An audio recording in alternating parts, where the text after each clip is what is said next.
Happy Ayurveda Day. My name is Corey, and I'm here with my dear friend Danvantri and my honey behind the scenes, Danny Skins. And we're here to share with you a little bit about Marma and its use in Ayurveda. So what is Marma? The word Marma is rooted in the word mar, which means to kill. But don't let that fool you.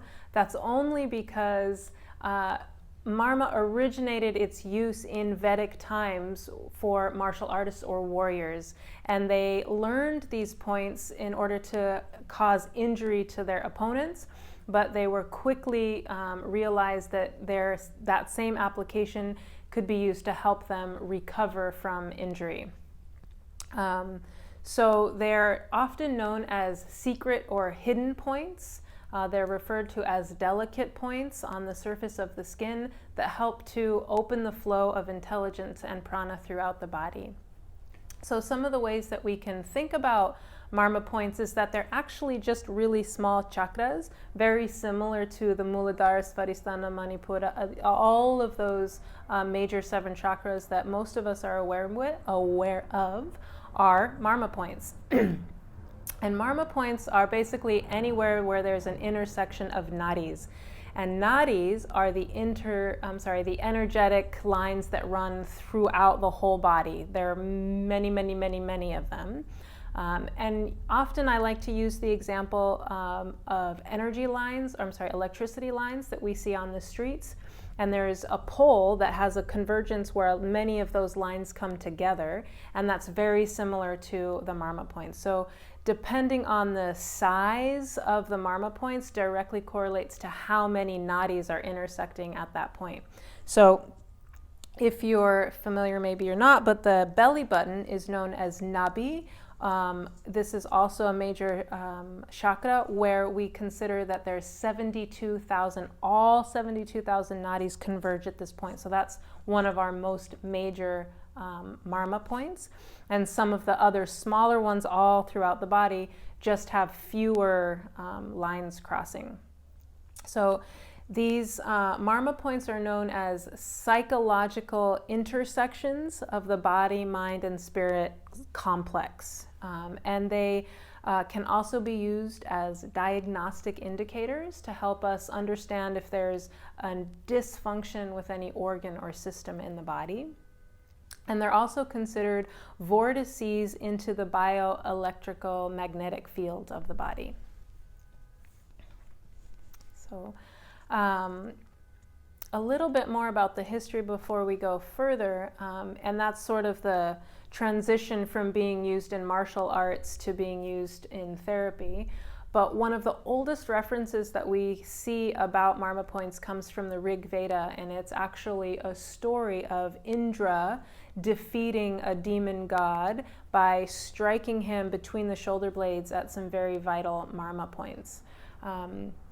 And it's later in some of the other texts where Sushruta, who's the father of modern surgery, of surgery in general, started to utilize these points in surgery, in application with surgery, so that he would teach his students and he himself to make sure that when they made those incisions that they weren't cutting near or on a Marma point, because cutting it would decrease the healing rate of that surgery or that incision. And so it was very important for him that his students learned to stay away from those points when doing surgery. There's a lot to learn about Marma, and what I'm covering is just a very brief introduction, but I want you to be aware that there are about 108 different Marma points located on the surface of the skin, and they're categorized into different areas of the body in terms of what you're sort of pressing into. So there's Marma points that are considered bone or muscle or skin or even vessel, so where you're pressing like maybe on a major artery or a major vein. So there's many different ways to classify those points. But the foundation or the main intention is to increase the flow of intelligence through the body. So by applying pressure, and there's many different modes that we can apply pressure with, but through intention and touch, we can help to decrease any stagnation in those nadis or energy lines, which will help to reduce pain, inflammation, and swelling. It helps to increase the flow of intelligence from one part of the body to another, from one cell to another. They also help to increase proper functioning of any organ or system in the body. And they also help to release stagnated emotions. So they're magical, and their ability to affect the most material parts of us all the way to the most subtle parts of us is probably their most interesting point. So they, again, there's many different ways that we can apply pressure to these points, or how we can activate these points. Again, just through thought, by thinking about a point. Again, remembering that prana follows thought. So again, just thinking on a point, you will all automatically increase the flow of awareness and intelligence to that area and to all of the corresponding organs and systems. You can also use pointed objects, very similar to acupuncture. Again, this comes from Ayurveda, and originally they would use thorns from different flowers to activate the points. We read about this in what's known as the Suchi Veda, which talks about piercing points with something sharp. But you can also use heat, very similar to a Maxi Bakshan. You can use gemstones. You can use things like a tuning fork, which has a gemstone on it, was pretty fancy. You can use essential oils. You can simply stretch that area or put pressure there through different asana postures. And again, just through pranayama or breath awareness, you can also activate those points. So they're often considered to be areas in the body where there's a rich supply of ojas, tejas, and prana. Again, so by activating these points, we're tapping into the biochemical, psychological, innate intelligence of the body and allowing that energy to flow freely. So one of the things I want to talk about the use of Marma with you all today came from a very personal experience, and can be applied mostly for the ladies out there. But because these two things sort of go hand in hand, they can also be used for proper elimination and healthy functioning of the bowels.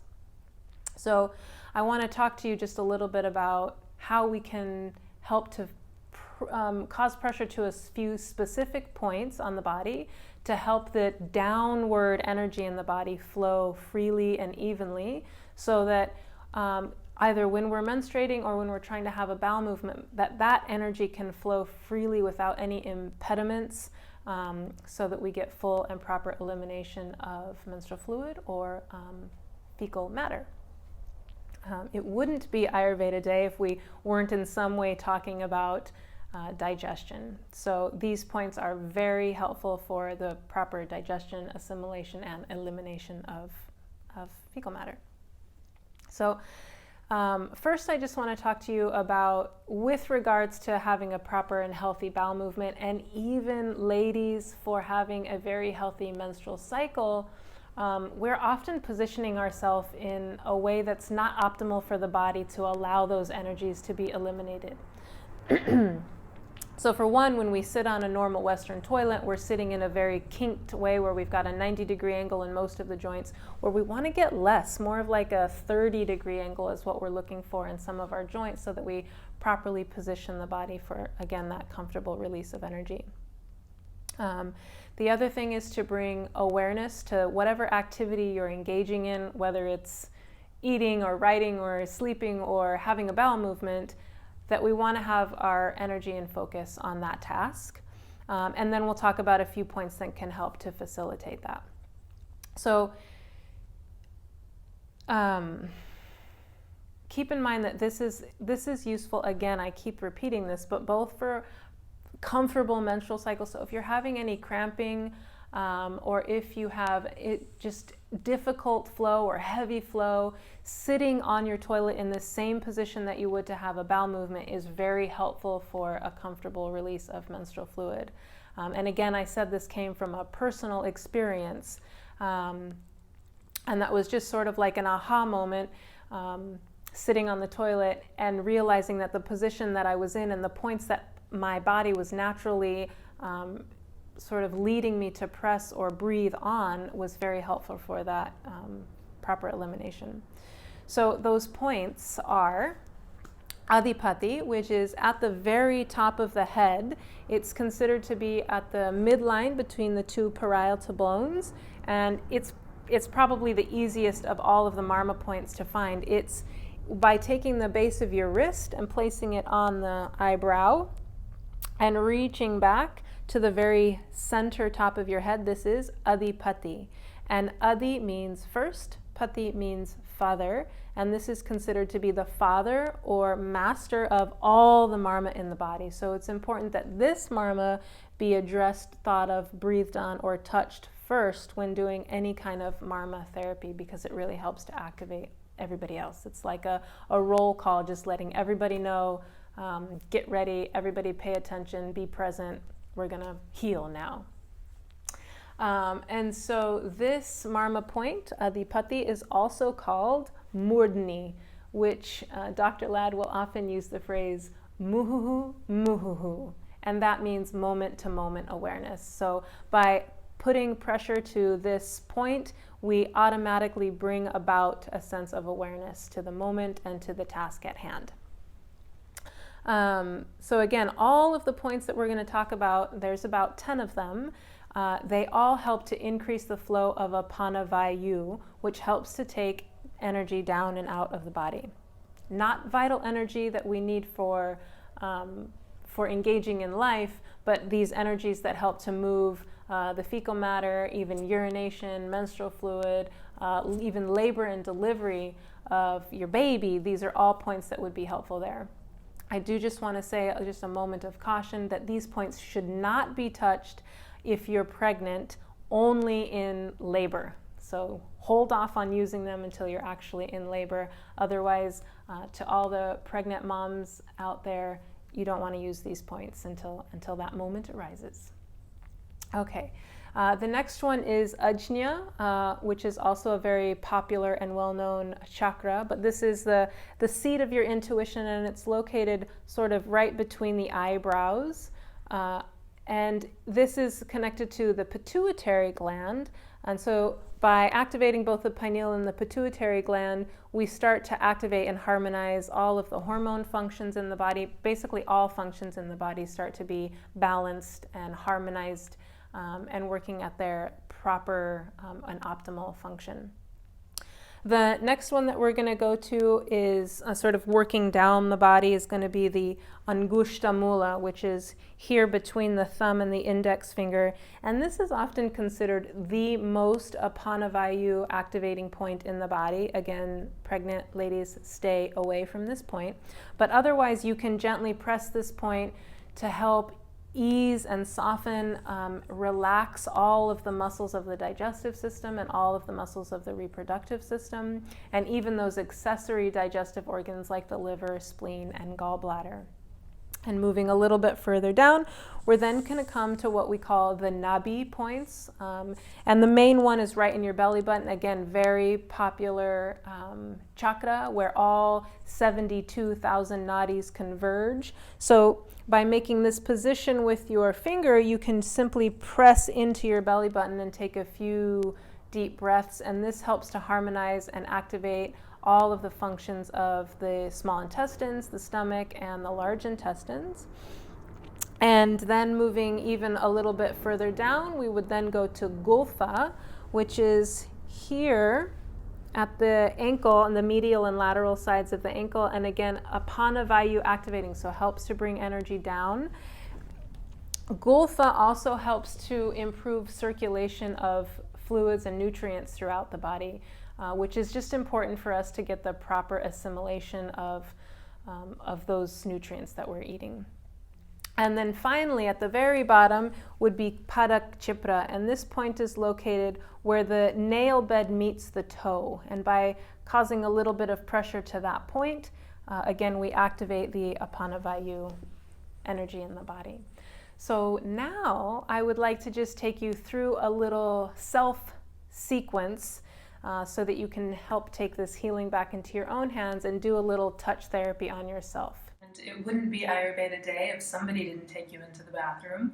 So I'm here to share with you a little sequence of those points that we just discussed to help with proper elimination.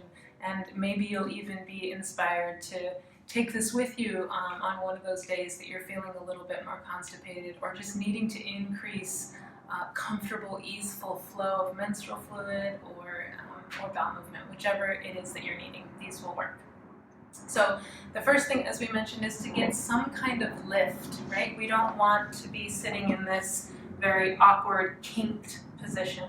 So I'm lucky enough that I have a beautiful Apana stool that fits nicely around the toilet, and I can bring my feet up, giving me a nice angle in all of my joints, and also causes me to tilt forward slightly so that I'm much more in what would be known as a traditional squatting position. So the first thing is to just get those feet up and to take a few deep breaths, breathing in through the nose and out through the nose in an even maybe 4 to 5 count pattern. So go ahead and take just a few deep breaths.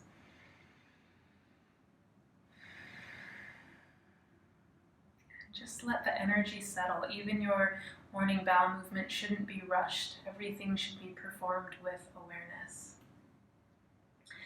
Okay, so we've got the feet up, and I like to pull my feet in so that that Gufa point on my ankles is being pressed by the connection of my ankle to the under bowl of the toilet. So that's just a preference, that doesn't have to happen. And then I like to just rest my hands here and bring my thumbs together like this and use this, the bottom of the wrist bone, the bottom of my thumb bone, to press right at the Ajna point. And so I just kind of press there and walk the hands up the forehead and then lay the whole top of that position of my hand down on the top of my head so that I'm now pressing that Adipati point, and take a few deep breaths. And this whole position really is asking this sort of bringing my energy and my attention inward. So I'm not, reading a newspaper or looking at my phone or having my energy dispersed in some other way. It's bringing it here to this moment and to this task. So pressing a little bit Adipati and Ajna. Then the next point would be to gently squeeze or pinch this Ongusta Mula point. And you want to, again, always be mindful that you're doing your activities with your breath. So to inhale and exhale on this point, 5 to 7 breaths, and then do the opposite side, 5 to 7 times, long, deep breaths, because we want to maintain harmony in the body. If we're just pressing one side, then we're just asking that Apanavayu more so on the left side to be activated, and when we press the left, we're activating it on the right. So we're getting both sides balanced through pressing both points.